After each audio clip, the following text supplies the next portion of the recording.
ಎಲ್ರಿಗೂ ನಮಸ್ಕಾರ ಫ್ರೆಂಡ್ಸ್. ಇದು ಸಂಡೇ ಮಾರ್ನಿಂಗ್ ವ್ಲಾಗು. ಬೆಳಗ್ಗೆ ನಾನು 5 ಗಂಟೆಗೆ ಎದ್ದು ಸ್ನಾನ ಮಾಡ್ಕೊಂಡು ಬಂದೆ. ಇವಾಗ 5:15 ಆಗಿದೆ ಟೈಮು. ಪಾಪು ಕೂಡ ಎದ್ಬಿಟ್ಟಿದ್ಲು, ಬಟ್ ಅವಳಿಗೆ ಸ್ನಾನ ಮಾಡಿಸ್ಲಿಲ್ಲ ನಾನು. ಅಂದರೆ ಇಷ್ಟು ಬೆಳಗ್ಗೆನೇ ಸ್ನಾನ ಮಾಡಿಸಿದ್ರೆ ಶೀತ ಆಗುತ್ತೆ, ತಲೆ ಕೂದಲು ಒಣಗಲ್ವಲ್ಲ ಅಂತ. ಎಲ್ಲರೂ ರೆಡಿಯಾಗಿ ನಾವಿವಾಗ ಎಲ್ಲಿಗೆ ಹೋಗ್ತಿದ್ದೀವಿ ಅಂತ ಅಂದರೆ ಬೆಳ್ತೂರ್ಗೆ ಹೋಗ್ತಿದ್ದೀವಿ.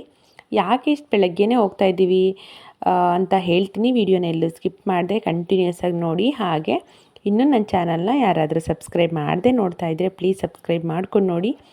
ಹಾಗೆ ಈ ವಿಡಿಯೋ ಇಷ್ಟ ಆದರೆ ನಿಮಗೆ ಪ್ಲೀಸ್ ಲೈಕ್ ಮಾಡೋದು ಮರಿಬೇಡಿ. ನಾವು ಮನೆಯಿಂದ ಬೈಕಲ್ಲೇ ಹೊರಟ್ಬಿಟ್ಟು ಬಸ್ ಸ್ಟ್ಯಾಂಡ್ಗೆ ಹೋಗಿ ಬೈಕ್ ಹಾಕ್ಬಿಟ್ಟು ಅಲ್ಲಿಂದ ಬಸ್ಸಲ್ಲಿ ಹೋಗೋದು ಅಂತ.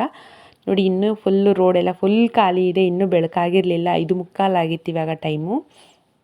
ಬಸ್ ಸ್ಟ್ಯಾಂಡಿಗೆ ಬಂದು ಬೈಕಲ್ಲಿ ಹಾಕಿಬಿಟ್ಟು ಅಲ್ಲಿಂದ ಬಸ್ಸಿಗೆ ಬಂದು ಪಿರಿಯಾಪಟ್ಟಣದಿಂದ ಆಟೋದಲ್ಲಿ ಮನೆಗೆ ಬಂದ್ವಿ. ಏನಕ್ಕೆ ಇಷ್ಟು ಬೇಗ ಹೋಗ್ತಿದ್ದೀವಿ ಅಂತಂದರೆ, ನಾವು ಊರಲ್ಲಿ ನಮ್ಮ ಜಮೀನಲ್ಲಿ ಬೋರ್ ತೆಗೆಸ್ತಾ ಇದ್ದೀವಿ. ನಾವು ನಿನ್ನೆ ನೈಟೇ ಬರಬೇಕಾಗಿತ್ತು, ಆದರೆ ನಿನ್ನೆ ನನ್ನ ಹಸ್ಬೆಂಡ್ಗೆ ಕೆಲಸ ಇದ್ದರಿಂದ ಬರೋಕ್ಕಾಗಲಿಲ್ಲ, ಲೇಟಾಗೋಯಿತು. ಬೋರ್ ಲಾರಿ ಬೆಳಿಗ್ಗೆ 8 ಗಂಟೆ ಅಷ್ಟರಲ್ಲಿ ಬಂದುಬಿಡುತ್ತೆ ಅಂತ ಹೇಳಿದರು. ಅದಕ್ಕೆ ನಾವು ಬೇಗನೆ ಬಂದ್ವಿ. ನಾವು ಮನೆಗೆ ಬಂದ್ವಿ ಅಷ್ಟರಲ್ಲಿ ಸಂಗೀತ ಅವ್ರು ಕೂಡ ಬಂದು ತಿಂಡಿಗೆಲ್ಲ ರೆಡಿ ಮಾಡಿದ್ವಿ. ಅಷ್ಟರಲ್ಲಿ ಪೂಜೆ ಸಾಮಾನೆಲ್ಲ ರೆಡಿ ಮಾಡ್ಕೋತಿದ್ವಿ. ಅಷ್ಟರಲ್ಲಿ ಲಾರಿ ಬಂತು ಅಂತ ಹೇಳಿದ್ರು. ಹಾಗಾಗಿ ಜಮೀನ್ ಹತ್ರ ಬಂದ್ವಿ. ನಾವು 9 ಗಂಟೆಗೆ ಬಂತು ಲಾರಿ. 9 ಗಂಟೆ 9:15 ಆಗಿತ್ತು, ಆ ಟೈಮಿಗೆ ಬಂತು. ಸೊ ಪೂಜೆಗೆಲ್ಲ ರೆಡಿ ಮಾಡ್ಕೊತಾ ಇದ್ದೀನಿ. ನಾನು ಅಮ್ಮನಿಗೆ ಹೇಳಿದೆ, ನೀವೇ ಪೂಜೆ ಮಾಡಿಬಿಡಿ ಅಂತ. ಇಲ್ಲ, ನೀನೇ ಮಾಡು ಅಂತ ಹೇಳಿದ್ರು. ಅಪ್ಪಾಜಿ ಕೂಡ ಅದೇ ಹೇಳಿದ್ರು, ನೀನೇ ಮಾಡು ಅಂತ. ಸೊ ನಾನೇ ಮಾಡ್ತಾಯಿದ್ದೀನಿ ಪೂಜೆನ. ಒಂದು ಸ್ವಲ್ಪ ಗಡಿಬಿಡಿ ಮಾಡಾಕ್ಬಿಟ್ರು ಅವರು. ಅಂದರೆ ಬೋರ್ ತೆಗಿತಾರಲ್ಲ ಅವರು, ನಮಗಿನ್ನ ಬೇರೆ ಕಡೆ ಪಾಯಿಂಟ್ಸ್ಗಳಿದೆ, ಬೇಗ ಪೂಜೆ ಮಾಡಿ ಅಂತ ಅಂದ್ಬಿಟ್ರು. ನನಗೆ ಯಾವ ಥರ ಅಂತಂದರೆ, ನೆಮ್ಮದಿಲಿ ಪೂಜೆ ಮಾಡಬೇಕು, ಸಮಾಧಾನದಲ್ಲಿ ದೇವ್ರ ಹತ್ರ ಬೇಡ್ಕೊಂಡು ಪೂಜೆ ಮಾಡಬೇಕು. ಬಟ್ ಮನೇಲಿ ಮಾಡೋ ಥರನೇ ಮಾಡೋಕ್ಕಾಗಲ್ಲ ಅಲ್ವ ಎಲ್ಲ ಟೈಮು. ಆದರೂ ನನಗೇನೇನು ಗೊತ್ತೋ ಆ ಥರ ಪೂಜೆ ಮಾಡಿದೆ ನಾನು. ಒಂದು ಸ್ವಲ್ಪ ಅಂದರೆ ಮನಸ್ಸಲ್ಲಿ ಬೇಡಿಕೊಂಡೆ. ಯಾಕಂದರೆ ಯಾವುದೇ ರೈತ ಮನೆತನಕ್ಕಾದರೂ ರೈತರುಗಳಿಗಾದ್ರೂ ಈ ಥರದ್ದೆಲ್ಲ ಒಂದು ಸ್ವಲ್ಪ ಎಮೋಷನಲ್ಲು. ಅದರಲ್ಲೂ ನಾನಂತೂ ಸ್ವಲ್ಪ ಎಮೋಷನಲ್ಲೇ ಅಂತ ಹೇಳ್ಬೋದು. ಚೆನ್ನಾಗಿ ಗಂಗಮ್ಮ ತಾಯಿ ಬೇಗ ಬರಲಿ, ಆದಷ್ಟು ಬೇಗ ಸಿಕ್ಕಲಿ ಗಂಗೆ ಅಂತ ಕೇಳಿಕೊಂಡು, ಚೆನ್ನಾಗಿ ಬರಲಿ, ನೀರು ಚೆನ್ನಾಗಿ ಉಕ್ಕಿ ಬರಲಿ ಅಂತ ಕೇಳ್ಕೊಂಡು ಪೂಜೆ ಮಾಡಿದೆ. ಎಲ್ರಿಗೂ ಇದೊಂದು ಆಸೆ ಇರುತ್ತಲ್ವ, ನಮ್ಮ ಜಮೀನಲ್ಲಿ ಈ ಥರ ಬೋರ್ ತೆಗೆಸಿದಾಗ ನೀರು ಚೆನ್ನಾಗಿ ಬರಬೇಕು, ಯಾವುದೇ ರೀತಿ ತೊಂದರೆ ಆಗಬಾರ್ದು ಅನ್ನೋದೊಂದು ಆಸೆ ಇರುತ್ತೆ. ನನಗೆ ಅಂತಲ್ಲ, ಆಲ್ಮೋಸ್ಟ್ ಯಾರ್ಯಾರು ಈ ಥರ ಅವ್ರ ಜಮೀನುಗಳಲ್ಲಿ ಬೋರ್ ತೆಗೆಸಿರ್ತೀರೋ ಅದು ಅವ್ರಿಗೆ ಫೀಲಿಂಗ್ ಗೊತ್ತಿರುತ್ತೆ. ಕಷ್ಟಪಟ್ಟು ಮಾಡ್ತಿರ್ತೀವಿ, ಏನೋ ಒಂದು ಒಳ್ಳೇದಾದರೆ ಸಾಕು ಅನ್ನೋದೊಂದು ಫೀಲಿಂಗ್ ಇರುತ್ತೆ. ಆಮೇಲೆ ನನಗೆ ಇನ್ನೂ ಒಂದು ಸ್ಟ್ರಾಂಗು ನಂಬಿಕೆ ಏನಪ್ಪ ಅಂದರೆ, ನಾನು ನಂಬಿರೋ ಅಂತಹ ನಮ್ಮ ರಾಯರು ನಮ್ಮ ಕೈ ಬಿಡಲ್ಲ ಅನ್ನೋದೊಂದು ನಂಬಿಕೆ. ಅದು ನಂಗೆ ತುಂಬ ಸ್ಟ್ರಾಂಗಾಗಿ ಅನ್ನಿಸ್ತಾ ಇತ್ತು. ಯಾವುದೇ ಕಾರಣಕ್ಕೂ ನಮ್ಮ ರಾಯರು ಆಂಜನೇಯ ಸ್ವಾಮಿ ಕೈ ಬಿಡಲ್ಲ ನಮ್ಮನ್ನು ಅಂತ ಅನ್ನೋದೊಂದಿತ್ತು. ನಾವು ಮನೆ ದೇವ್ರಿಗೆ ಹೋಗಿದ್ದಾಗ ಫ್ಯಾಮಿಲಿಯೆಲ್ಲ ನಿಮ್ಗೆ ಹೇಳಿದೆ ಗೊತ್ತಾ, ನಾವು ನೆಕ್ಸ್ಟ್ ವೀಕಲ್ಲಿ ನಮ್ಮ ಜಮೀನಲ್ಲಿ ಏನೋ ಒಂದು ಕೆಲಸ ಮಾಡಿಸ್ತೀವಿ ಅಂತ. ಅದು ಇದೇನೇ ಬೋರ್ ತೆಗೆಸ್ತಿರೋದು. ಆಂಜನೇಯ ಸ್ವಾಮಿ ದೇವಸ್ಥಾನದಲ್ಲಿ ಕೂಡ ನಿಂಬೆಹಣ್ಣು ಕೊಟ್ಟಿದ್ದರು. ಅದು ಬೋರ್ ತೆಗಿತಾರಲ್ಲ, ಅಲ್ಲಿಗೆ ನಿಂಬೆಹಣ್ಣು ಇಟ್ಬಿಡಿ ಅಂತ ಹೇಳ್ಬಿಟ್ಟು ಕೊಟ್ಟಿದ್ದರು. ನಾನು ನಿನ್ನೆ ಕೂಡ ಮಾಮೂಲಿ ನಾನು ಎಳ್ಬತ್ತಿ ಹಚ್ಚಕ್ಕೆ ಹೋಗ್ತೀವಲ್ಲ ಆಂಜನೇಯ ಸ್ವಾಮಿ ದೇವಸ್ಥಾನಕ್ಕೆ ಹೋದಾಗ, ಅಲ್ಲಿ ಪುರೋಹಿತರ ಹತ್ರ ಕೇಳಿಬಿಟ್ಟು ಜಮೀನಲ್ಲಿ ಪೂಜೆ ಮಾಡಿಸ್ತಿದ್ದೀವಿ, ಹಿಂಗೆ ಬೋರ್ ತೆಗೆಸ್ತಿದ್ದೀವಿ ಅಂದಾಗ ಅವರು ದೇವ್ರ ಪಾದದ ಹತ್ರ ಇರೋವಂತಹ ತುಳಸಿ ಹೂವು ಮತ್ತು ನಿಂಬೆಹಣ್ಣೆಲ್ಲ ಕೊಟ್ಟರು. ನಿಂಬೆಹಣ್ಣನ್ನು ಜಾಗಕ್ಕೆ ನೀವಿಳಿಸ್ಬಿಟ್ಟು ಕುಯ್ದು ಹಾಕಿ ಕಡೆ ಸೈಡ್ಗೆ ಇಟ್ಬಿಡಿ, ಇದೇ ತುಳಸಿ ಹೂವನ್ನ ಹಾಕಿ ಅಂತ ಹೇಳಿದರು. ನಾನು ಅದೇ ಥರನೇ ಹೂವು ಎಲ್ಲ ಹಾಕಿ, ಮತ್ತು ದೇವ್ರದ್ದು ಕುಂಕುಮ ಕೊಟ್ಟಿದ್ದರು ಆಂಜನೇಯ ಸ್ವಾಮಿದು, ಅದನ್ನೇ ಕುಂಕುಮ ಹಾಕಿ ಹೂವು ಇಟ್ಟು ಪೂಜೆ ಮಾಡಿ ನಮಸ್ಕಾರ ಮಾಡ್ತಾಯಿದ್ದೀನಿ. ನಾನು ಪೂಜೆ ಮಾಡಿ ಆದಮೇಲೆ, ಅಂದರೆ ನಾನು ನನ್ನ ಹಸ್ಬೆಂಡು ಪೂಜೆ ಮಾಡಿ ಆದಮೇಲೆ ಅಮ್ಮ ಮಾಡಿದ್ರು, ಆಮೇಲೆ ಸಂಗೀತ ಅವ್ರು ಮಾಡಿದ್ದು. ಆ್ಯಂಡ್ ಖುಷಿ ಏನಪ್ಪ ಅಂದರೆ, ಇವತ್ತು ನಮ್ಮ ಮಗಳ ಕೈಲೂ ಪೂಜೆ ಮಾಡಿಸ್ದೆ. ಅದೇ ನಂಗೆ ತುಂಬ ಖುಷಿ ಆಯಿತು. ನನ್ನ ಮಗಳು ಕೂಡ ಪೂಜೆ ಮಾಡಿದ್ಲು. ಯಾರಿಂದನಾದರೂ ಪರವಾಗಿಲ್ಲ, ಒಟ್ಟಿನಲ್ಲಿ ಒಳ್ಳೆಯದಾದರೆ ಸಾಕಿತ್ತು. ಆಮೇಲೆ ಏನೋ ಗೊತ್ತಿಲ್ಲ, ನನಗೆ ಸ್ಟಾರ್ಟಿಂಗಲ್ಲಿ ಅಳು ಬಂದುಬಿಡ್ತು. ಯಾಕೆ ಅಂತ ನಂಗೆ ನಿಜವಾಗ್ಲೂ ಗೊತ್ತಿಲ್ಲ. ಅದು ಏನೋ ಒಂಥರ ಎಮೋಷನ್ ಆಗಿಬಿಟ್ಟೆ, ನನ್ನ ಕಣ್ಣಲ್ಲಿ ನೀರು ಬಂದುಬಿಡ್ತು. ಅದು ಒಂದೇನೋ ಹೇಳ್ತಾರಲ್ಲ, ಖುಷಿಗೋ ಇಲ್ಲ ಏನಂತ ನಂಗೆ ಗೊತ್ತಿಲ್ಲ, ಮಾತಾಡೋಕ್ಕೆ ಆಗಲಿಲ್ಲ ಸ್ವಲ್ಪ ಹೊತ್ತು. ನನಗೆ ಆ ಥರ ಆಗ್ಬಿಡ್ತು. ಆಮೇಲೆ ಬೋರು ಕೊರಿಯೋದಕ್ಕೆ ಸ್ಟಾರ್ಟ್ ಆಯಿತು. ನಾನು ನನ್ನ ಲೈಫಲ್ಲಿ ನಾನು ಚಿಕ್ಕವಳಾಗಿಂದಾಗಿಂದ ಇಲ್ಲಿ ತನಕ ಯಾವತ್ತೂ ಈ ಥರ ಬೋರ್ ಕೊರಿಯೋದು ನೋಡಿರಲಿಲ್ಲ. ಅಂದರೆ ನೋಡಿದ್ದೀನಿ, ಆಲ್ರೆಡಿ ನೀರು ಬಂದಾದ್ಮೇಲೆ ನೋಡಿದ್ದೀನಿ, ಇಲ್ಲ ಮಧ್ಯ ಆಲ್ರೆಡಿ ಕೊರಿತಿರ್ಬೇಕಾದ್ರೆ ನೋಡಿದ್ದೆ. ಫಸ್ಟಿಂದ ಹಿಡಿದು ಲಾಸ್ಟ್ ತನಕ ನಾನು ನೋಡಿರಲಿಲ್ಲ. ಇದೇ ಫಸ್ಟ್ ಟೈಮ್ ನೋಡ್ತಿರೋದು. ನೋಡಿ ಬೋರ್ ಕೊರಿಯೋದಕ್ಕೆ ಸ್ಟಾರ್ಟ್ ಆಯಿತು. ಈಗ ಬೋರ್ ಕೊರಿಯೋದಕ್ಕೆ ಸ್ಟಾರ್ಟ್ ಆದಾಗ ನನಗೆ ಹಾರ್ಟ್ ಬೀಟು ಒಂಥರ ಡಗ್ ಡಗ್ ಅಂತ ಹೊಡ್ಕೊಳಕ್ಕೆ ಸ್ಟಾರ್ಟ್ ಆಗೋಯಿತು. ಭಯ ಆಗ್ತಿತ್ತು. ನೀರು ಬೇಗ ಸಿಕ್ಕರೆ ಸಾಕಪ್ಪ, ನೀರು ಬೇಗ ಸಿಗಬೇಕು ಮತ್ತು ಚೆನ್ನಾಗಿ ಬರಬೇಕು ನೀರು, ಅದೊಂದು ಒಂಥರ ಕನಸು ಅಂತಲೇ ಅನ್ಬೋದು. ಆ ಥರ ಇತ್ತು ನನಗೆ. ಅದು ಬೋರ್ ಕೊರ್ದಂಗೆ ನನಗೂ ಕೂಡ ಹಾರ್ಟ್ ರೇಟ್ ಜಾಸ್ತಿ ಆದಂಗೆ ಆಗ್ತಿತ್ತು. ಅದು ಅಲ್ಲದೆ ತುಂಬ ಬಿಸಿಲು, ಸಿಕ್ಕಾಪಟ್ಟೆ ಬಿಸಿಲಿತ್ತು. ನಾವು ಸ್ಟಾರ್ಟಿಂಗ್ ಈ ಕಡೆ ಕೂತ್ಕೊಂಡಿದ್ವಿ ಚಾಪೆ ಹಾಕ್ಕೊಂಡು. ಪಾಪುನು ಕೂಡ ನಮ್ಮ ಜೊತೆನೇ ಕೂರಿಸ್ಕೊಂಡಿದ್ವಿ. ಅಲ್ಲಿ ಎಲ್ಲರೂ ಹೇಳ್ತಾಯಿದ್ರು, ಪಾಪುನು ಕೂರಿಸ್ಕೊಂಡು ಈ ಧೂಳೊಳಗಡೆ ಕೂತ್ಕೊಂಡಿದ್ಯಲ್ಲಪ್ಪ, ಹೋಗು ಮನೆಗೆ ಅಂತ ಹೇಳ್ತಿದ್ರು. ನನಗಂತೂ ಮನೆಗೆ ಹೋಗಕ್ಕೆ ಮನಸ್ಸೇ ಇರಲಿಲ್ಲ. ಅಲ್ಲ, ನಾನು ನೀರು ನೋಡೋ ತನಕ ನಾನು ಮನೆಗೆ ಹೋಗಲ್ಲ ಅಂತ ಹೇಳ್ತಿದ್ದೆ.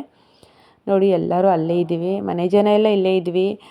ನನಗಂತೂ ನೀರು ಬರೋ ತನಕ ಕಾಯ್ತಾ ಇದ್ದೆ, ಅಷ್ಟು ಇದಾಗಿತ್ತು. ಯಾಕಂದರೆ 180 ಅಡಿ ಆಗೋಗಿತ್ತು. 180 ಅಡಿ, 200 ಅಡಿ ಆದರೂ ನೀರು ಬರಲಿಲ್ಲ ಅಂತ ಬೇಜಾರು ಆಗ್ತಿತ್ತು. ಒಂಥರ ಏನೋ ಸಂಕಟ ಆದಂಗೆ ಆಗ್ತಿತ್ತು. ಆಮೇಲೆ ಅಲ್ಲಿ ಅಕ್ಕಪಕ್ಕದವರೆಲ್ಲ ಯಾರ್ಯಾರೋ ಹೇಳ್ತಾಯಿದ್ರು, ನಾವು 4 ತೆಗೆಸ್ತೋ ಫೇಲ್ ಆಗಿಬಿಡ್ತು, 3 ತೆಗೆಸ್ತೋ ಫೇಲ್ ಆಗಿಬಿಡ್ತು ಅಂತ ಇನ್ನೂ ಭಯ ಆಗೋಗಿತ್ತು. ಫೈನಲಿ ಸಂಗೀತ ಬಂದು ಹೇಳಿದ್ಲು, ಅಕ್ಕ ಒದ್ದೆ ಮಾಡಿ ಬರ್ತಾಯಿದ್ದೆ, ಬನ್ನಿ ಅಂತ ಕರೆದ್ಲು.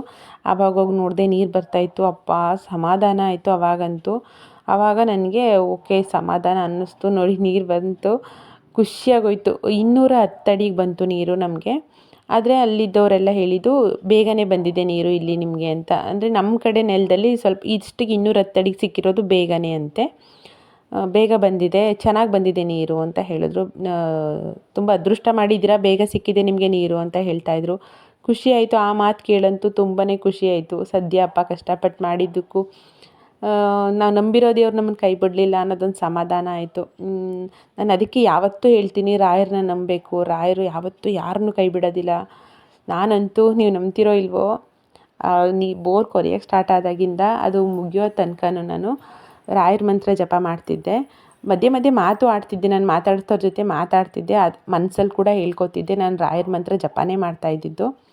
ನನ್ನ ಮಗನಿಗೂ ಹೇಳಿದ್ದೆ, ರಾಯರ ಮಂತ್ರ ಹೇಳಪ್ಪ, ನಿಂತ್ಕೊಂಡು ಕೈ ಮುಕ್ಕೊಂಡು ಹೇಳು ಅಂತ. ಅವನು ಹೇಳ್ದ ಪಾಪ. ನನ್ನ ಮಗನೂ ತುಂಬ ಹೊತ್ತು ಹೇಳ್ದ. ಅಮ್ಮ ಬಾಯಿ ನೋವ್ತಿದೆ ಸಾಕು ಅಮ್ಮ ಅಂತ ಅಂದಮೇಲೆ ನಾನೇ ಬೇಡ ಅಂತ ನಿಲ್ಲಿಸ್ಬಿಟ್ಟೆ. ನೀರು ಬಂದಮೇಲೆ ನಿಲ್ಲಿಸ್ಬಿಟ್ಟೆ ಅವನಿಗೆ. ನಾನು ಮಾತ್ರ ನೀರು ಬರೋ ತನಕನೂ ಹೇಳ್ತಾಯಿದ್ದೆ. ಈಗ ಗಂಗೆ ಪೂಜೆ ಮಾಡಬೇಕಾಗಿತ್ತು. ಗಂಗೆ ಪೂಜೆ ಮಾಡ್ತೀವಿ ಅಂತ ಹೇಳಿದ್ದಕ್ಕೆ ಅವರು ಇವಾಗ ಬೇಡಿ, ಕೇಸಿಂಗ್ ಪೈಪ್ ಬಿಡ್ತೀವಿ ಆವಾಗ ಮಾಡಿ, ಚೆನ್ನಾಗಿ ಆಗ ತಿಳಿ ನೀರು ಬರುತ್ತೆ ಅಂತ ಹೇಳಿದ್ರು. ಇವಾಗ ತಿಳಿ ನೀರು ಬರೋಕ್ಕೆ ಸ್ಟಾರ್ಟ್ ಆಯಿತು. ನಮಗಂತೂ ಮನೆಗೆ ಹೋಗೋಕ್ಕೆ ಮನಸ್ಸೇ ಇಲ್ಲ. ಆ್ಯಂಡ್ ಇನ್ನೊಂದು ಏನಪ್ಪ ಅಂದರೆ, ಯಾರೂ ಕೂಡ ತಿಂಡಿ ತಿಂದಿರಲಿಲ್ಲ. ಅಷ್ಟೊತ್ತಾದ್ರೂ ಒಬ್ಬರು ನೀರು ಕುಡ್ದಿರಲಿಲ್ಲ. ಅದೇ ನಮಗೆ ಒಂಥರ ಆಗ್ತಿತ್ತು. ನನಗೆ ಊಟನೂ ಬೇಡ, ತಿಂಡಿನೂ ಬೇಡ, ಏನೂ ಬೇಡ, ನೀರು ಬಂದರೆ ಸಾಕಪ್ಪ ಅನ್ನಂಗಾಗಿತ್ತು. ಸೊ ನೀರು ಬಂತು, ಖುಷಿ ಆಯಿತು. ನಿಜವಾಗ್ಲೂ ತುಂಬ ಖುಷಿ ಆಯಿತು. ಅದು ಹೇಳೋಕ್ಕಾಗಲ್ಲ ಆ ಥರ ಖುಷಿ. ಅದನ್ನೆಲ್ಲ ಈಗ ಎಕ್ಸ್ಪ್ಲೇನ್ ಮಾಡೋಕ್ಕಾಗಲ್ಲ. ನಮ್ಗೆ ಅಷ್ಟು ಖುಷಿ ಆಯಿತು. ಹೆಂಗೋ ದೇವರು ಕೈ ಹಿಡಿತಿದ್ದಾನೆ ಅನ್ನೋದೊಂದು ನಂಬಿಕೆ ಬಂತು. ಇವಾಗ ಕೇಸಿಂಗ್ ಪೈಪ್ ಹಾಕ್ತಿದ್ದಾರೆ. ಇವಾಗ ಗಂಗೆ ಪೂಜೆ ಮಾಡಬೇಕು ಅಂತ ಹೇಳಿದ್ದೆ ನಾನು. ಸರಿ ಗಂಗೆ ಪೂಜೆ ಮಾಡಿಬಿಡಿ ಅಂತ ಅವರೇ ಕರೆದ್ರು. ಈಗ ತಿಳಿ ನೀರು ಬರುತ್ತಲ್ಲ, ಗಂಗೆ ಪೂಜೆ ಮಾಡಿ ಅಂತ ಹೇಳಿದ್ರು. ಅವರು ನೀರು ಆರುತ್ತೆ, ಬಟ್ಟೆ ಎಲ್ಲ ಒದ್ದೆ ಆಗುತ್ತೆ, ಬರಬೇಡಿ, ದೂರದಿಂದ ಮಾಡಿ ಅಂದರು. ನಾನು ಹೇಳಿದೆ ಪರವಾಗಿಲ್ಲ, ನಾವು ಹತ್ರದಿಂದನೇ ಮಾಡ್ತೀನಿ ಅಂತ ಹೇಳಿದೆ. ಹಂಗೂ ಹತ್ರಕ್ಕೆ ಹೋದ್ವಿ, ಎಲ್ಲರಿಗೂ ಸರಿಯಾಗಿ ಆರ್ತು ನೀರು. ಖುಷಿಯಾಯಿತು, ನಮ್ಮ ಮೈ ಮೇಲೆಲ್ಲ ಬಂದು ಬಿದ್ದಿದ್ದು ನೀರು. ಆಮೇಲೆ ನಾನು ಹೇಳಿದೆ ಬಟ್ಟೆ ಒದ್ದೆ ಆದರೂ ಪರವಾಗಿಲ್ಲ, ನಾನು ಹತ್ರಕ್ಕೆ ಹೋಗಿ ಮಾಡ್ತೀನಿ ಅಂತ. ಆಮೇಲೆ ನೀರು ಎಷ್ಟು ಫೋರ್ಸ್ ಆಗಿತ್ತಂತಂದರೆ ನನಗೆ ಗೊತ್ತಿಲ್ಲ ಆ ಥರ ನೀರು ಇಟ್ಕೊಳ್ಳೋಕ್ಕೆ ಅಂತ. ಬೆನ್ಗೆನಲ್ಲಿ ಹೋದ್ನಲ್ಲ, ಗೊತ್ತಿಲ್ಲದೆ ಸಡನ್ನಾಗಿ ಕೈ ಹಾಕ್ಬಿಟ್ಟೆ. ಚೊರ್ರನ್ ಬಿಡ್ತು ಒಂದೇ ಸಲ, ಗರಗಸ್ತಲ್ಲಿ ಕುಯ್ತಲ್ಲ ಆ ಥರ ಸಖತ್ತು ಉರಿ ಬಂದುಬಿಡ್ತು ಕೈ. ಒಂಚೂರು ಒಂದು ಸ್ವಲ್ಪ ಚುಚ್ಚಿದಂಗೆ ಆಯ್ತಷ್ಟೇ. ಆಮೇಲೆ ತಾಮ್ರದ ಬಿಂದಿಗೆಯಲ್ಲಿ ನೀರು ಇಟ್ಕೊಂಡೆ. ಅದನ್ನು ಮನೆಗೆ ತೊಗೊಂಡು ಹೋಗೋದಕ್ಕೆ ಅಂತೇಳಿ, ಪೂಜೆ ಮಾಡಿಬಿಟ್ಟು ಮನೆಗೆ ತೊಗೊಂಡೋಗೋಣ ಅಂತ ಹೇಳಿ ಅದನ್ನ ಇಟ್ಕೊಂಡೆ. ಅದಾದಮೇಲೆ ಸಂಗೀತ ನಾನಿಬ್ಬರು ಅಲ್ಲೇ ನಿಂತ್ಕೊಂಡು ಪೂಜೆ ಮಾಡೋಕ್ಕೆ ಅಂತ ರೆಡಿ ಮಾಡ್ಕೊತಾ ಇದ್ವಿ. ಗಂಗೆ ಪೂಜೆ ಮಾಡಿಬಿಡೋಣ, ಗಂಗೆ ಪೂಜೆ ಮಾಡಿಬಿಟ್ಟು ಇನ್ನು ಮನೆಗೆ ಹೋಗ್ಬಿಡೋಣ ಅಂದ್ಕೊಂಡ್ವಿ. ಅಂದರೆ ಅವ್ರು ಹೇಳಿದ್ರು ಇನ್ನೇನಿಲ್ಲ ನೀವು ಹೊರಟ್ಬಿಡಿ ಅಂತ. ಕೇಸಿಂಗ್ ಪೈಪ್ ಹಾಕ್ಬಿಟ್ಟು ಅದು ಬೇರೆ ಪೈಪೆಲ್ಲ ಇರ್ತಾವಲ್ಲ ಅದನ್ನು ಎತ್ತಿಬಿಟ್ಟು ಮುಚ್ಚಿಬಿಡ್ತೀವಿ ಅಂತ ಹೇಳಿದ್ರು. ಸರಿ ಹೋಗ್ಬಿಡೋಣ ಅಂತ. ಇನ್ನು ನಾವು ಮೈಸೂರಿಗೆ ವಾಪಸ್ ಬರಬೇಕಾಗಿತ್ತು. ಸರಿ ಹೊರಟ್ಬಿಡೋಣ ಅಂದ್ಬಿಟ್ಟು ಮಾಡ್ಕೊತಾ ಇದ್ವಿ. ಕುಂಕುಮ ಅರಿಶಿನ ಎಲ್ಲ ಹಾಕಿ ಪೂಜೆ ಮಾಡಿ, ನಾನು ಅದು ಎಲ್ಲಿಡಲಿ ಅಂತ ಇದ್ದೆ. ಅದಕ್ಕೆ ಅವರೇ ನೀರೊಳಗಡೆ ಎಚ್ಚಿ ಸಾಕೋದು ಹೋಗುತ್ತೆ ಅಂತಂದರು. ಹಾಕಿ ಪೂಜೆ ಮಾಡಿದ್ವಿ. ನಿಜವಾಗ್ಲೂ ನನ್ನ ಹಸ್ಬೆಂಡು ಕೂಡ ತುಂಬ ಟೆನ್ಷನ್ ಮಾಡ್ಕೊಂಡ್ಬಿಟ್ಟಿದ್ರು. ಅವರು ಫುಲ್ ಡಲ್ಲಾಗೇ ಬಿಟ್ಟಿದ್ರು ನೀರು ಬರದೇ ಇದ್ದಿದ್ದಕ್ಕೆ. ಆಮೇಲೆ ಅವರು ಫುಲ್ ಖುಷಿಯಾದರು. ಎಲ್ಲರೂ ಖುಷಿಪಟ್ಟರು, ನಮ್ಮ ಮನೆಯವರು, ಮನೆ ಜನ ಎಲ್ಲರೂ ಖುಷಿಪಟ್ಟರು. ಸಂಗೀತ ಕೂಡ ದೇವ್ರ ಹತ್ರ ಕೇಳ್ಕೊತಾ ಇದ್ಲು, ನೀರು ಬಂದರೆ ಸಾಕಪ್ಪ, ಇಷ್ಟೊತ್ತಾದರೂ ಬರಲಿಲ್ಲ. ಆಮೇಲೆ ನನಗೆ ಹೇಳ್ತಾ ಇದ್ಲು, ಅಕ್ಕ ಇದೇ ಕೊನೆ ಪೈಪ್ ಆಗಲಿ ಅಂತ ಕೇಳ್ಕೊಳ್ಳಿ, ಇದೇ ಕೊನೆ ಪೈಪ್ ಆಗಲಿ ಅಂತ ಕೇಳ್ಕೊಳ್ಳಿ ಅಂತ. ಅದೇ ಥರನೇ ಕೇಳ್ಕೊಂಡೆ, ಹಂಗೆ ಆಯಿತು. ಖುಷಿ ಆಯಿತು. ಅದಕ್ಕೆ ಯಾವತ್ತು ಮನುಷ್ಯರು ನಂಬಿದ್ರು ಮನುಷ್ಯರು ಕೈ ಬಿಟ್ರೂ ದೇವರು ಯಾವತ್ತೂ ಕೈ ಬಿಡಲ್ಲ ಅನ್ನೋದಕ್ಕೆ ನಾವೇನೇ ಲೈವ್ ಎಕ್ಸಾಂಪಲ್ಲು. ನಿಜವಾಗ್ಲೂ ದೇವ್ರು ಕೈ ಬಿಡಲ್ಲ. ದೇವ್ರನ್ನ ನಂಬೇಕು ನಾವು ಮನುಷ್ಯರು ನಂಬೋ ಬದಲು. ಯಾಕಂದರೆ ನಮ್ಮ ಸುತ್ತ ಅಲ್ಲಿ ನಿಂತಿರೋ ಜನಗಳೇ ಹೇಳ್ತಾಯಿದ್ರು ಸುತ್ತಮುತ್ತ ಎಷ್ಟೊಂದು ಬೋರ್ ತೆಗ್ಸಿದಾರಂತೆ, ಎಲ್ಲ ಫೇಲ್ ಆಗಿದ್ವಂತೆ. ಯಾರೋ ಒಬ್ರು ಹೇಳ್ತಿದ್ರು 6 ತೆಗ್ಸಿದ್ದೆ ನಾನು, 6 ಫೇಲ್ ಆಗಿಬಿಟ್ಟಿದ್ದು, 3 ತೆಗ್ಸಿದ್ದೆ 3 ಫೇಲ್ ಆಗಿದ್ದು. ಆಮೇಲೆ ಇಷ್ಟು ಬೇಗ ನೀರು ಸಿಗುತ್ತೆ ಅಂತ ಅಂದ್ಕೊಂಡಿರಲಿಲ್ಲ, ನಿಮಗೆ ಮಿರಾಕಲ್ ಇದು ಮಿರಾಕಲ್ ಅಂತ ಹೇಳ್ತಿದ್ದಾರೆ. ನನ್ನ ಮೈದನ ಕೂಡ ಅದನ್ನೇ ಹೇಳ್ತಾಯಿದ್ರು. ನಿಜವಾಗ್ಲೂ ಇವತ್ತು ನೀರು ಬಂದಿದ್ದು ಮಿರಾಕಲ್ಲೇ. ನಾನು ಕೂಡ ಅದನ್ನು ಗ್ಯಾರಂಟಿ ಇಟ್ಕೊಂಡಿದ್ದಿಲ್ಲ ಅಂತ ಹೇಳ್ತಾಯಿದ್ರು. ಮತ್ತು ನಮ್ಮಲ್ಲಿ ಈ ಥರ ನೀರನ್ನ ಯಾವ ಥರ ನೋಡ್ತಾರೆ ಅಂದರೆ ತೆಂಗಿನಕಾಯಿನ ಕೈ ಮೇಲೆ ಇಟ್ಕೊಂಡು ಹೋಗಿ ಪಾಯಿಂಟ್ ಮಾಡ್ತಾರಲ್ಲ, ಆ ಥರ ಮಾಡಿಸಿರೋದಂತೆ ಇದು. ಅದ್ರದ್ದು ವೀಡಿಯೋ ಇಲ್ಲ ನನ್ನ ಹತ್ರ, ಇದ್ದಿದ್ದರೆ ಹಾಕ್ತಿದ್ದೆ ನಾನು.